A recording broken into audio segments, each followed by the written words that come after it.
We are excited to announce that our 2022 Annual General Assembly keynote speaker, Professor Stephen Cornell, is with us today. He'll be speaking on rebuilding nations, jurisdiction, law, and responsibility.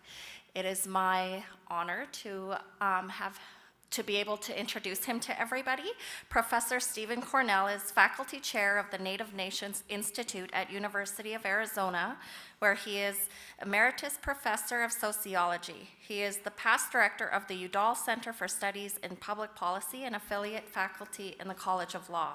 For the last 35 years, Professor Cornell has worked with Indigenous nations and organizations in North America, Australia, and New Zealand on governance, development, and other socioeconomic related issues. So without further ado, Dr. Cornell. Thank you. Well, thank you all very much. That panel was a highlight, and for me it was terrific to hear the debate, the discussion, the dialogue among all of you. It's been a fascinating day yesterday and today for me. I feel privileged to be asked to speak to you today. I want first to acknowledge Kaitley Tene, on whose unceded territory we're meeting today, and I thank them for welcoming me to their land. I also want to thank Harris County Family Services for inviting me to be here with you today. And I want to tell you just how impressed I've been yesterday and today with what you are doing. It's an extraordinary story, and I find myself in a kind of a daunting position in this agenda. So much has been covered, I'm just not sure what I can add that will be useful to you. We've already covered so much ground.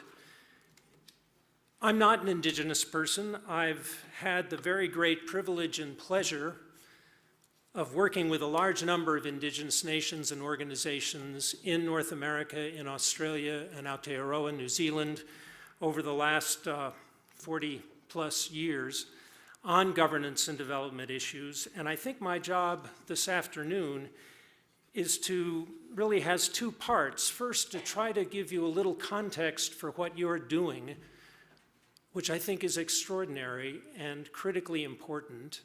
And secondly, to offer just a few observations from the US experience that might be helpful as you move into the child welfare arena. That's not my specialty, but we've done some research on what's happening in the US in that arena that may be of interest to you. But in regard to the first of these, I think we're actually at a major transition point in Indigenous affairs, both in your country and in mine and in some other parts of the world right now. There are a number of developments that have led to that transition, from the political activism of Indigenous peoples themselves to recent court decisions, for example, here in Canada over the last couple of decades, changes in the international arena, such as the UN Declaration on the Rights of Indigenous Peoples, or the momentous decision in the Caribbean Court of Justice on the Maya peoples in Belize. These kinds of events have precipitated what I think is a major change in Indigenous politics, and you're very much part of it. What does that transition consist of? I think beginning back in the 1960s, a lot of Indigenous politics was focused on recognition and rights. It was trying to get other governments to recognize you as political entities with inherent rights to govern yourselves in your own ways. It was a fight to establish those rights. And much of that was a politics of resistance. It was demanding changes in the attitudes, the policies, the actions of central governments. And that effort was waged in, many of you were involved, I'm sure, in marches, demonstrations, in land occupations, in court decisions, and so forth. And it had some major successes. But I think partly because of those successes, in the last couple of decades, we've seen another kind of politics gaining prominence in Indigenous nations. And it's what I think of as the politics of self-government. Because in the last couple of decades, I think a lot of Indigenous political energy has been moving past recognition and rights to a primary concern with how do you enact those rights? What do you do with them? How do you put them to use in pursuit of your own long-term, multi-generational goals. And that includes rights that are not yet recognized by settler states. I think a lot of nations are saying, we have these rights. You may not agree, but we're going to act on the basis of those rights. This seems to me to be the case not only in my country and yours, it's the case even in places where the whole rights struggle has been stuck. I've done quite a bit of work in recent years in Australia, where central government still refuses to this day to treat Indigenous peoples as political entities with rights to govern their own lands and their affairs themselves. But even there, an Aboriginal man said to me perhaps a decade ago now, if we wait for Canberra, that's the Australian capital, if we wait for Canberra to recognize our rights, we will die waiting. So he said, let's just get on with it. Let's just assume we have those rights and act accordingly. And what he means is, let's stop waiting for them to say, yes, okay, you have those rights, now you can do something. Let's assume we have them. Let's start governing. And let Canberra or other central governments react to us instead of us always reacting to them while they dither about what Aboriginal policy should be. That's a major change. And that change is apparent even in an event like what you're doing today. 40 years ago, when I started working in Indigenous affairs, if you went to a meeting like this one, it was all about Canada. What have they done to us? What do they need to do? What needs to change? Today, what I've heard about, and yesterday, is what you're doing. It's a different conversation. It's a conversation on the part of a people who feel empowered to pursue their own vision in their own ways. That's a major change in politics, and I think it's critically important. So what does it involve? As that Aboriginal man suggested to me some years ago, it puts forward a new agenda. It changes the focus of your energy from resistance to them to action for us. It demands a new set of skills. You know, you think about the rights battle. What sort of skills did the rights battle privilege? You had to be good at protest, litigation, lobbying. It's about getting them to do something. The self-government task involves nation building or rebuilding. It's about building institutions. It's about developing your own policy. It's about making law. It's all about what you choose to do for yourselves. It turns from arguing over rights to putting those rights to use, from haranguing other governments to building your own government, from trying to get them to change their law to making your law, from demanding that they solve problems to figure out your own ways of addressing the challenges that you have in front of you. All of that is hard work, but I think it's where the enormous creativity and strength of Indigenous nations really come into their own. That's the politics that matters now, and it's where you thrive. So this shift doesn't mean we can forget or ignore the battle for rights, even rights that have been won have to be defended. You all know better here in Canada than many of us elsewhere that a single election can change a rights regime overnight. You have to be vigilant. Some of these rights are fragile. But a growing number of Indigenous nations here and in the other countries that I've been familiar with over the years seem to be saying what we need to do is to start governing, stake our claim to the right to govern ourselves, and then start doing it. It's the Nike approach from their old advertisements. Just do it. Get on with it. And this, it seems to me, is what's been happening at places like, I mentioned this yesterday to a number of you, Akwesasne Mohawk. It's what they did when they took over control of their stretch of the St. Lawrence River. They created a conservation law of their own. They trained their rangers to enforce it. They built a court to handle the inevitable disputes that followed. It's what Listigouge Mi'kmaq did when they took over the salmon fishery in the Restigouge River against provincial and federal opposition and turned out to be better managers of that fishery than either the province or Canada, and eventually won an award for what they had done in the management of that salmon fishery. It's what the Swinomish Nation in Washington State did when they were faced with inadequate oral care for their citizens and decided Well, if we can't get care from the state of Washington, we'll license our own dentists.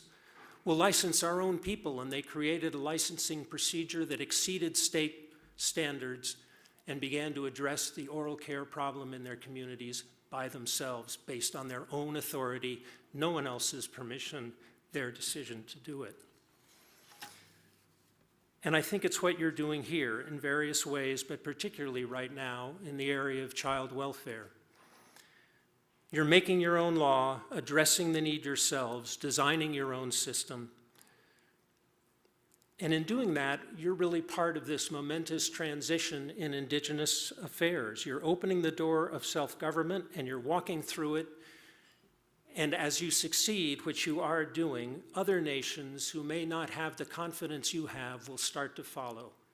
So that now some nations are really opening these doors for others and showing what can be possible. That's the trailblazing function that Mary talked about, and I think it's an important part of what's happening here. So what you're doing seems to me, and I'll be very quick with this, it just seems to me to have several key parts, and each one is critical. First, as you all have been talking about all day, you're claiming jurisdiction. You're saying, in effect, these are our children, they are our future, we will decide what happens to them and how they will be cared for. And sure, Canada may have agreed to your taking on that role and making law, but it didn't just happen somehow. You fought for it. You made it happen, as we heard this morning. So claiming jurisdiction, claiming that right to decide what should happen in this arena of your affairs or in any other, that is a critical piece of nation rebuilding. It in many ways is that first critical step you take. And second, you're exercising that jurisdiction by making law, your own law. You're saying, in effect, here is how we will execute that responsibility that we have chosen to take on. And we will do it on behalf of the future of our nations. We will make the law. It will reflect our values, our beliefs about how this should be done. And once the law is made, we will abide by it. That's a critical piece. And making law, I don't know if there's a more important aspect of self-determination than making law your law. Colonialism has always been happy to let you govern yourselves as long as you did it by their rules. But what you're saying is, no, we're going to not only rewrite the rules, we're going to take over the rule book. That's nation building, nation rebuilding. And furthermore, in both of these, and as Professor Napoleon made, I think, clear this morning in her fascinating presentation to us, you're reclaiming and putting back into practice something very old, something very precious, which is not only the right to govern yourselves, but also to do so through your own laws deeply embedded in your own culture, your history, your experience, your wisdom. And you're starting to do again something you did for generations, for centuries. And I realize that this change is not simple. And my guess is it's going to continue to be complicated. It's bound up in relations with Ottawa, relations with the province, with the courts, with the law, with all the various interpretations of rights. There are constraints, including constraints among yourselves, internal disputes, too many organizations with too many agendas who don't all agree, people who fear the loss of their own power. You have to navigate all of that, but the point is you're doing it and you'll figure it out, and that's what matters. And that brings me to the third thing that you clearly are already doing. I said the first was claiming jurisdiction, the second was making law and abiding by it, and the third is then taking responsibility for outcomes, which means governing well. In my country, the United States, there's a lot of talk among indigenous nations about what we call tribal sovereignty, the right of indigenous nations to govern themselves in ways of their own choosing. That may not be the language that you're accustomed to here. I've sometimes been cautioned about using the term sovereignty in Canada. But the leader of one nation in the US once made a comment to me and some colleagues that may have some resonance for you here as well. He said, the best defense of sovereignty is to exercise it effectively. Now, if you change the language a little bit, what you get is this: the best defense of your right to make these kinds of decisions for yourselves is to exercise that right effectively. In other words, do it well, deliver, and deliver to a high standard, not only a high standard in that larger provincial and Canadian world that you have to deal with, a high standard of your own, within your own culture. Because once you claim jurisdiction and start making law, then you also are taking on a responsibility. You have to become good again, as you were for so many generations, at governing. That's what I think Akwesasne Mohawk did when, as I mentioned, they made that conservation law, and their highly trained rangers, based on the law, began arresting even non-natives in Mohawk waters for fishing in those waters without Mohawk fishing licenses, and then hauling them into a Mohawk court where they were charged. And a lot of those folks protested, this is a kangaroo court, it has no authority, you can't do this. And what they discovered was, no, it's actually a real court. There are laws here. They're Mohawk laws, but they are laws. And you'll be dealt with fairly and professionally. It's what the Jicarilla Apaches did when the state of New Mexico accused them of mismanaging wildlife populations, only to find out that the Apaches were actually using better science than the state of New Mexico was, and they had to withdraw their claim. It's what the Maliseet Indians in the state of Maine did when they organized their own child welfare system, adopting regulations that imposed higher standards on themselves than the state of Maine imposed through its own program, adopting regulations that were more rigorous and eventually leading the county where the band is located to revamp its own practices, changes that led eventually to a substantial reduction in the placement of Native children in non-Native homes. These are nations saying we will take self-government seriously and we will do it to our own highest standard. And I think that's what you're doing here. So that's the context part. I've also been asked to say a little bit about the indigenous child welfare experience in the United States, where the passage in 1978 of the Indian Child Welfare Act, known as ICWA, I-C-W-A, recognized and protected the inherent jurisdiction of indigenous nations over child welfare cases involving children who are citizens of those nations. It also established that tribal codes, think First Nation codes, legal codes, First Nation law, tribal codes are the appropriate governance mechanisms for implementing that jurisdiction. In other words, indigenous nations could and should be making their own laws governing child welfare. And since the passage of that act in '78, a very large number of nations in the United States have seized that opportunity and developed legal codes governing how that jurisdiction will be exercised. A few years ago, some of our researchers, it wasn't me, but a number of our researchers, took a look at some of those codes, and I thought I'd offer you just a few brief notes on what we saw that may be useful to your own thinking. I think it's possible that you're actually way ahead of us in this game, and that what I have to say will turn out to be old news, especially after listening to the panel today. It's clear that a lot of your thinking is way out front on this, but I hope it's at least encouraging and perhaps food for thought. Some of these codes did something which someone on the panel mentioned earlier today. They simply took over the rules of the mainstream and changed a few words and put in place mainstream codes, basically, with a different title to them. In effect, they just emulated the mainstream, but others seized the opportunity to insert their own values and distinctive perspectives and practices into child welfare, changing it in the process. And here are a few of the things we saw. Most interesting codes are not punitive.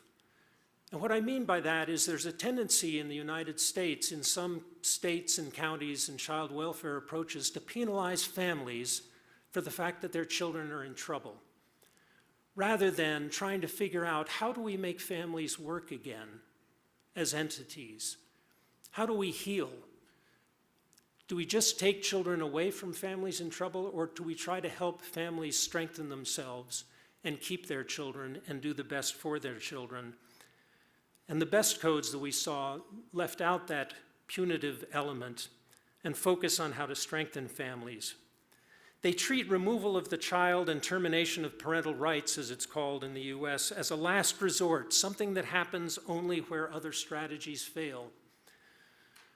And they start, usually, these codes by wrapping families in other services that are provided so that you have a whole integrated, as I think I really heard today here, an integrated set of services that are designed to make families successful and keep them together and keep them embedded in the culture of the nation.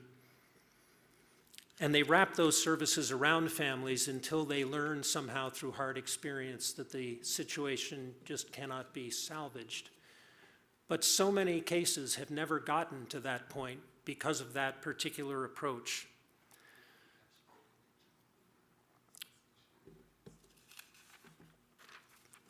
They prioritize cultural and familial continuity.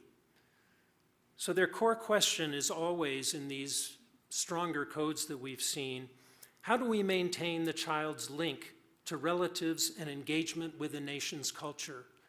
What strategy will allow that to continue? And it reminds me of a line on one of Jason Morgan's slides this morning. I don't know if you noticed it, but I love that line. It said, "Culture is prevention." I think that's a pretty important statement, one we should think about. They offer a different notion of family from the mainstream. They view a nation as something Gerald Wilkinson, longtime president of the National Indian Youth Council in the United States, which was the first really radical organization in the US in the 1960s. Gerald Wilkinson once said to me years after the 1960s, he said, "You know what a tribe," or he might have said nation, but I think he said the term that's common in the US. "You know what a tribe is? It's a family of families. And when you become a leader of a tribe, your responsibility is not just to your own family, it's to that family of families for which you're now responsible." And in these child welfare codes we see in the United States that impressed us, that's the family that they're oriented to. How do we keep this child within the embrace of that family? And how do we encourage the nation to see itself as carrying that responsibility? Not as that family over there has the responsibility, but as we all have this responsibility for this child, no matter which family that child comes from. And finally, and we heard a little bit about this today, they've invested in mechanisms to resolve disputes. Warner talked about this just a few minutes ago.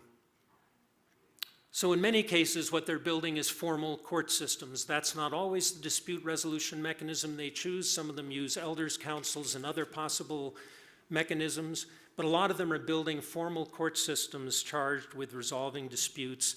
And some of them operate in very traditional ways, like the peacemaking court system of the Navajo Nation or the Village of Cake in Alaska, a system also being adopted by the Grand Traverse Band of Ottawa and Chippewa Indians in Michigan, where they're finding ways to resolve disputes not through an adversarial system that says you're right, you're wrong, here the thing is decided, and the next thing you know is more antagonism between the winners and the losers, et cetera, but instead saying, how do we restore a relationship here that's been broken and help that relationship to continue to contribute to the life of the community?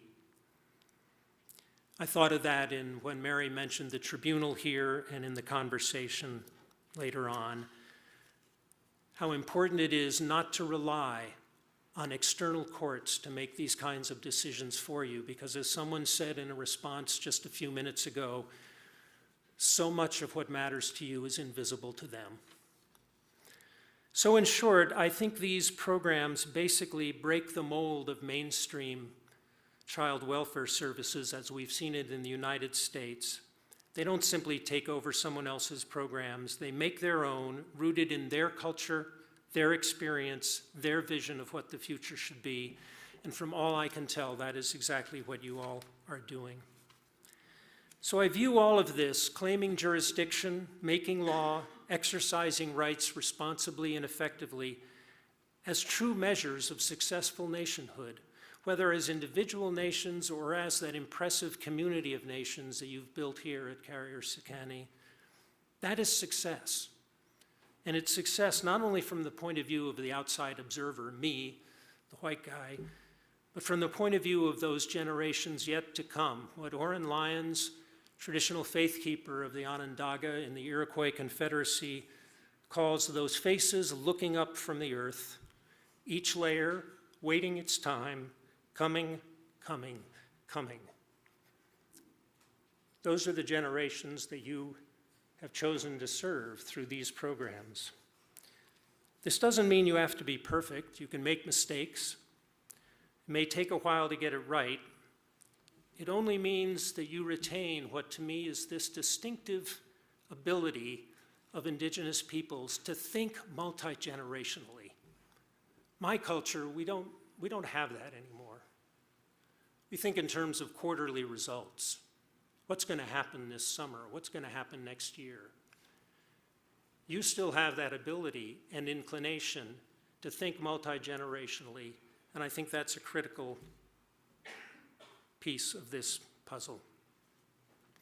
I'll always remember, and I'll finish with this, a comment by Strader Crowfoot. Some of you may have known Strader. He was for a time chief of the Siksika Nation in Alberta, and I heard him give a presentation at the Banff Center once, some years back when he was still chief at Siksika.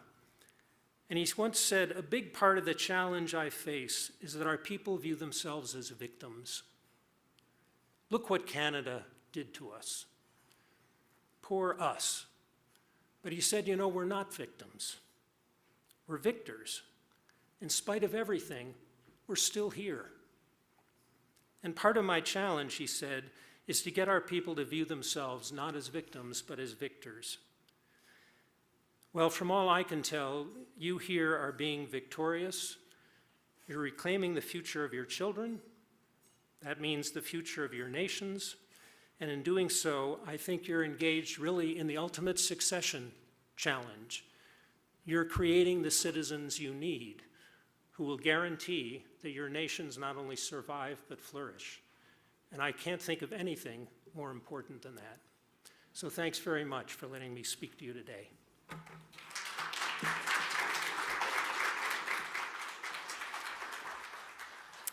Thank you. We have time for 2 questions. We have one online, so maybe we'll ask that one first. Sure. So we have a question from Corey online. How do we lay the power of laws into our own leadership roles and implementation of our ways of doing things in the right way of what we've been doing for thousands of years before contact and come together as nations to do this work? As someone said, there's a lot there. How do we lay our laws into our leadership roles? It's the piece of that that stuck with me. Was that the question? You know, I think sometimes we take leadership not seriously enough. And what I mean by that is we don't think hard enough about how you prepare the leaders that you need. In my country, where we get a lot of tribal elections every 4 years, and boy, people crawl out of the woodwork. As somebody said to me, you know, the reason we have so many people running for office is because those are the best jobs on the res. So everybody wants them. But some nations have said, you know, this is not how you ensure your future. What we ought to be doing first is that succession piece that begins with childcare, because that's when you're beginning the process of making citizens and preparing leaders. But some have said, you know, we need a program where if you're going to run for office in this nation, you better go through this program that teaches you what we require of you, what we expect you to be capable of. Do you understand that? Are you capable of serving in that role? And we've seen some nations, I don't know of any that have succeeded fully in putting it together yet, but I know several that are wrestling with that challenge and saying, how do we change the way we pursue leadership here? So that those who we end up, if we're going to continue to vote, and I'm not convinced elections are a great way to choose leaders. What do? Well, they divide nations, as far as I can tell. I wish we'd never stuck you with the idea that that's the right way to choose leaders. I think your old ways of doing it were often much better. But if you're going to have elections, let's be sure that the people who are running for office have a clear idea of what it's about. There's a pueblo in New Mexico, Laguna Pueblo, and Rich Luarqui, who didn't run, he was chosen to be governor of that pueblo. He once said to me, you know, at Laguna, if you announce you're running for office, you are automatically disqualified. And he said, the reason is, the message you just sent the community is, it's about me. I'm the one. I'm your solution. What the community wants to know is, it's about us. It's about that family of families. And we'll decide who can do that. So they don't have standard elections at Laguna. In each of the 6 villages at Laguna, older people get together and they talk about the young people, by which I mean people in their 30s or 40s, who they've been watching for years, and they say, you know, he's the one, that's the one. They can represent this village on the council. And once that decision has been made and it becomes widely known by word of mouth through the community, nobody runs against them. Then they have an election. Well, all the candidates are unopposed. So then you get a council out of it. And what they said to the US government, they don't have to do this anymore, but they used to say to them, oh yeah, we have elections, don't worry about it.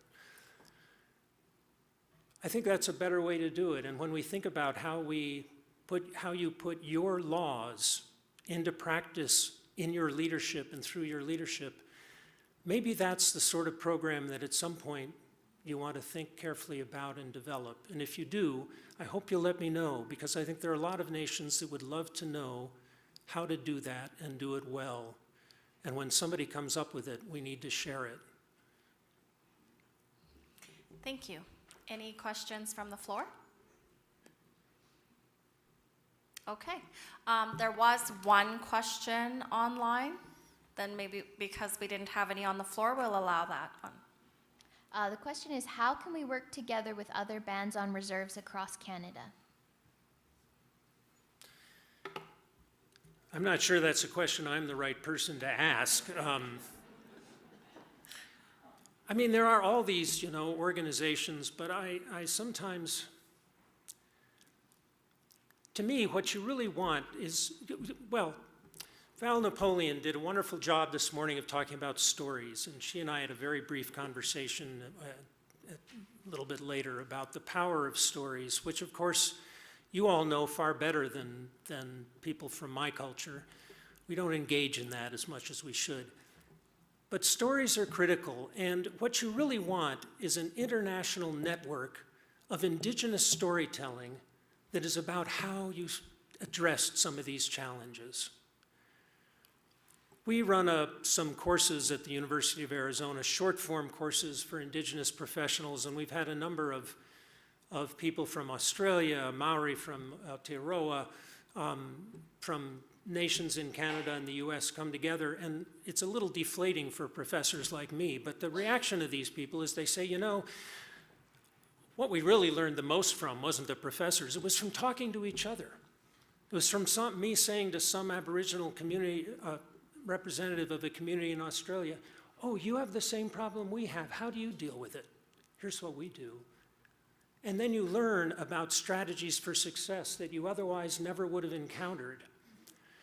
And what I wish we had, not only in Canada, I wish we had it in my country, the United States, is that network of sharing where a nation solves a difficult problem. Most of the problems you face, other nations across Canada face, and probably across the US and in other places as well. And if we had a better mechanism for sharing success and addressing those problems, it would do a great deal for nations. Right now, so many people tread water, spin their wheels, not knowing that 300 miles away somebody figured out, here's how you run a child welfare program that serves your interests and your vision. And we're happy to share the model with you if you're interested. We've got to get better at that kind of communication, I think. And when that happens, then it won't just be an organization that says, oh, let us tell you what the latest piece of legislation being considered in Ottawa is, and then you can design a response. It won't be a conversation about what they're doing. It'll be a conversation about what you're doing. And I think that would be an advance. Thank you so much, Dr. Cornell. I had the privilege of attending the Nation Rebuilding Seminar with Dr. Cornell yesterday, and I found it very insightful and very informative. So thank you so much for being here with us today. Masai.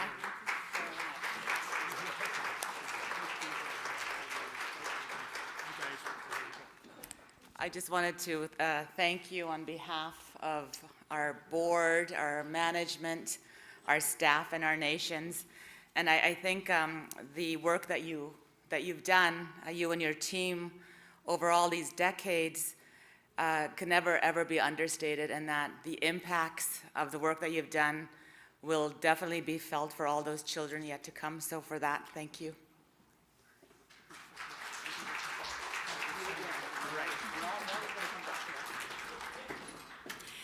And before we break, we just wanted to mention that in this past year, CSFS was honored with a Best Practice Award by the National Indian Child Welfare Agency in the United States. So just recognizing that and mentioning that.